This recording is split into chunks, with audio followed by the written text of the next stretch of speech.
Hello friends, welcome to our channel ত্রিহান্স blog. আজকের নতুন ভিডিওতে আপনাদের সকলকে স্বাগত জানাই। আজকে আমি শেয়ার করব বাচ্চাদের জন্য 3টি ভিন্ন স্বাদের সুজির রেসিপি। সুজি কিন্তু বাচ্চাদের স্বাস্থ্যের পক্ষে খুবই উপকারী। সুজির মধ্যে থাকা প্রোটিন ও ডায়েটারি ফাইবার শরীরকে সুস্থ রাখতে ও শক্তিশালী করতে সাহায্য করে। সুজি কিন্তু বাচ্চাদের অনেকক্ষণ পেট ভরে রাখতে সাহায্য করে, এছাড়া কিন্তু ওজনও বাড়াতে সাহায্য করে। যাই হোক, আর কথা না বাড়িয়ে চলে যাচ্ছি আমার প্রথম রেসিপিতে। তো প্রথমে গ্যাসে একটা প্যান বসিয়ে দিলাম, তাতে দিয়ে দিলাম অল্প ঘি। এরপরে দিয়ে দিচ্ছি আমি সুজি দিয়ে আমি ভালো করে নেড়ে চেড়ে নেব। আর আমি গ্যাসের ফ্লেমটাকে কিন্তু এবার লোতে রেখেছি। তো এইভাবে হালকা নেড়ে চেড়ে কিন্তু আমি সুজিগুলোকে একটু ভেজে নেব। আর আমি এখানে কেনা সুজি ব্যবহার করেছি, আর আপনারা চাইলে কিন্তু চালের সুজিও ব্যবহার করতে পারে। তো এখানে কিন্তু আমার ভাজা কমপ্লিট। এবারে আমি দিয়ে দিচ্ছি পরিমাণ মতো জল। আর বাচ্চার বয়স যদি 1 বছর বা তার বেশি হয়, এখানে জলের পরিবর্তে গরুর দুধও দিতে পারেন। এইবারে কিন্তু আমি জলের সঙ্গে ভালো করে সুজিটা মিশিয়ে নেব। তো এখানে কিন্তু সুজি আমার মেশানো হয়ে গেছে। এবারে সুজিগুলোকে ফুটিয়ে সেদ্ধ করে নেব। তো এইদিকে সুজি সেদ্ধ হতে থাক, ততক্ষণে আমি একটা পিউরি রেডি করে ফিরে আসছি। তো এখানে আমি নিয়ে নিচ্ছি অর্ধেক আপেল আর অর্ধেক কলা। তো আমি এগুলো কিন্তু আগের থেকে ভালো করে ধুয়ে খোসা ছাড়িয়ে নিয়েছি। এবার একটা ব্লেন্ডার নিয়ে নিলাম, ব্লেন্ডারে আমি দিয়ে দেবো আপেল আর কলাটা।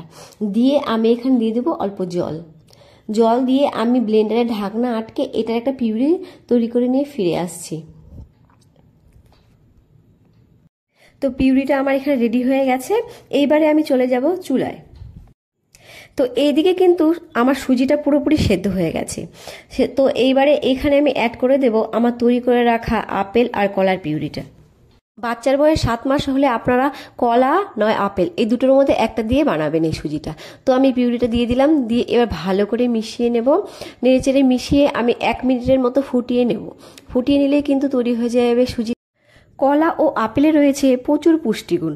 বাচ্চাদের যদি রেগুলার একটা করে কলা বা আপেল খাওয়ানো যায়, তাহলে কিন্তু বাচ্চাদের রোগ প্রতিরোধ ক্ষমতা অনেক গুণ বেড়ে যাবে।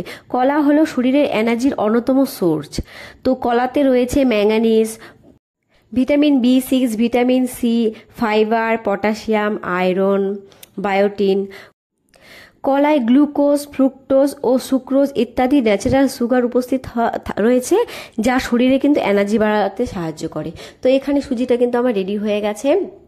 আর আমি এরকম ঘনত্বে সুজিটা নামিয়েছি। আপনারা বাচ্চারা যেমন ঘন বা পাতলা খায়, সেই হিসাবে আপনারা সুজিটা নামাবেন। আর আপনারা কিন্তু এইভাবে কলা দিয়ে একটু সাজিয়ে বা এইভাবে আপেল দিয়ে সাজিয়েও খাওয়াতে পারেন। যাই হোক, এবারে চলে যাচ্ছি দ্বিতীয় রেসিপিতে। তো গ্যাসে আবার প্যান বসিয়ে নিলাম, বসিয়ে দিয়ে দিলাম জল। পরিমাণ মতো জল দিয়ে এখানে দিয়ে দিচ্ছি সুজি। আর এই সুজিটা কিন্তু আমি আগে থেকেই ড্রাই রোস্ট করে নিয়েছি। এবার সুজি দিয়ে ভালো করে জলের সঙ্গে আমি সুজিটা মিশিয়ে নিচ্ছি। মিশিয়ে আমি সুজিটাকে কিন্তু সেদ্ধ করে নেব। তো সুজিটা এদিকে সেদ্ধ হতে থাক, আমি কিন্তু তৈরি করে নেব একটা মিশ্রণ। তো মিশ্রণটা তৈরি করে নিয়ে আমি আবার ফিরে আসছি। আর এই মিশ্রণের জন্য আমি নিয়ে নিয়েছি 3টে সূর্যমুখী ফুলের বীজ, 3টে কুমড়োর বীজ, নিয়ে নিয়েছি 2টো আমন্ড বাদাম, 2টো কাজু বাদাম, আর নিয়ে নিয়েছি 2টো খেজুর। আমি এবারে আমন্ড বাদামগুলোর খোসা ভালো করে ছাড়িয়ে নেব। আর আমি কিন্তু এগুলোকে 3 ঘন্টা ধরে জলে ভিজিয়ে রেখেছিলাম। তো এইবারে আমি আমন্ডের খোসাটা ছাড়িয়ে নেব, আর তার সঙ্গে কিন্তু আমি খেজুরের খোসাগুলোও ছাড়িয়ে নিয়ে আমি ব্লেন্ডারের মধ্যে দিয়ে এটার একটা পেস্ট তৈরি করে নিচ্ছি। বাচ্চার বয়স 8 মাসের বেশি হলে কিন্তু আপনারা বাদাম খাওয়াতে পারেন। তো আর বাদামে অ্যালার্জি থাকলে বাদামটা স্কিপ করে শুধু খেজুর দিয়ে সুজিটা বানাবেন। তো এখানে কিন্তু সুজিটা আমার প্রায় সেদ্ধ হয়ে গেছে। এইবারে কিন্তু আমি এখানে ঢেলে নিচ্ছি বাদামের মিশ্রণটা। আমি বাদামের মিশ্রণটা ঢেলে ভালো করে মিশিয়ে নেব। মিশিয়ে 5 মিনিটের মতো ফুটিয়ে নেব। ফুটিয়ে নিলেই কিন্তু তৈরি হয়ে যাবে বাচ্চাদের জন্য হেলদি সুজি। বাদাম খেলে কিন্তু বাচ্চার স্মৃতিশক্তি বাড়বে, বাচ্চারা মেধাবী হবে। এছাড়া সূর্যমুখী ফুলের বীজে কিন্তু রয়েছে ভিটামিন A, D, E। এছাড়া রয়েছে বিভিন্ন খনিজ উপাদান। এছাড়া রয়েছে ওমেগা 3 ফ্যাটি অ্যাসিড, যা বাচ্চাদের ব্রেনের বিকাশ ঘটাতে সাহায্য করে। এছাড়া মিষ্টি কুমড়োর বীজে রয়েছে ট্রিপ্টোফ্যান নামক অ্যামিনো অ্যাসিড, যা বাচ্চাদের ভালো ঘুম হতে সাহায্য করে। এছাড়া হার্ট ভালো রাখে। তো এখানে কিন্তু আমার সুজিটা রেডি হয়ে গেছে, আমি ঢেলে নিচ্ছি। এছাড়া বাদাম কিন্তু বাচ্চাদের হজম শক্তিকেও উন্নত করে, আর অনেকক্ষণ ধরে পেট ভরা রাখতেও সাহায্য করে। তো এখানে আমার সুজিটা রেডি হয়ে গেছে। এইবারে কিন্তু আমি চলে যাব আমার তৃতীয় রেসিপি, অর্থাৎ আমার লাস্ট রেসিপিতে। তো গ্যাসে আবার একটা প্যান বসিয়ে নিলাম। প্যান গরম হয়ে গেলে এখানে দিয়ে দিচ্ছি ঘি। তো ঘি আমি এখানে দিয়ে এরপরে দিয়ে দেবো এখানে সুজি। তো আমি এখন সুজিটা দিয়ে নিচ্ছি, দিয়ে আমি অল্প কিন্তু নেড়েচেড়ে সুজিগুলোকে ভেজে নেব। তো এইভাবেই কিন্তু আমি একটু অনবরত নেড়ে সুজিগুলোকে ভেজে নেব। ভাজা হয়ে গেলে এখানে দিয়ে দেব পরিমাণ মতো জল। তো আমি এখানে জলটা অ্যাড করে নিলাম। জল অ্যাড করে আমি সুজিগুলোর সঙ্গে ভালো করে মিশিয়ে নেব জলটা, কারণ না হলে সুজিগুলো কিন্তু ডেলা পাকিয়ে যাবে। তো এখানে আমার সুজি মেশানো হয়ে গেছে। এইবারে দিয়ে দিচ্ছি অল্প হলুদ আর অল্প নুন। হলুদ আর নুন কিন্তু অপশনাল, আপনারা চাইলে এটা স্কিপও করে যেতে পারেন। তো এবারে আমি ভালো করে চামচের সাহায্যে মিশিয়ে নিচ্ছি সুজির সঙ্গে। মিশিয়ে নিয়ে আমি এখানে দিয়ে দেবো একটা এলাচ। তো আমি এখানে এলাচটা দিয়ে নিচ্ছি, আর এলাচটা কিন্তু ফাটালে চলবে না, গোটাই দিতে হবে। দিয়ে আমি একটু মিশিয়ে নেব। মিশিয়ে আমি এখানে অ্যাড করে দেব ডিম। আমি আগে থেকে একটা ডিমকে ভালো করে ফেটিয়ে রেখেছিলাম, সেই ডিমটাকে এইভাবে অনবরত নেড়ে সুজির সঙ্গে মিশিয়ে দেবো, না হলে কিন্তু ডিমগুলো জমাট বেঁধে যাবে। আমি পুরো একটা ডিম নিয়েছি, অর্থাৎ সাদা অংশ ও কুসুমও নিয়েছি।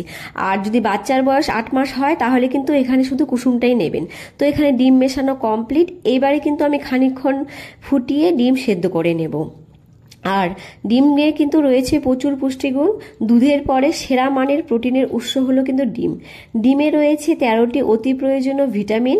এছাড়া বিশেষজ্ঞরা বলেন ডিম বা মুরগির মাংস খেলে বাচ্চার উচ্চতা বাড়ে।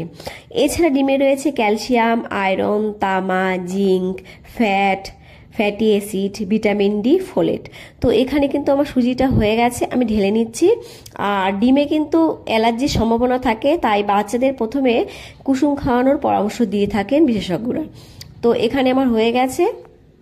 তো আপনাদের এখানে একটা কথা বলা হয়নি, আমি কিন্তু সুজিটা ঢালার আগেই এলাচটা তুলে নিয়েছি, তো সেটা আমি স্কিপ করে গেছি, দেখানো হয়নি, সো সরি।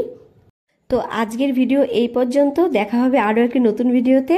আমার ভিডিও যদি ভালো লেগে থাকে তো এক লাইক করে দেবেন, আর চ্যানেলটাকে সাবস্ক্রাইব করে বন্ধু হয়ে পাশে থাকবেন। তো দেখা হবে নেক্সট ভিডিওতে। Bye bye.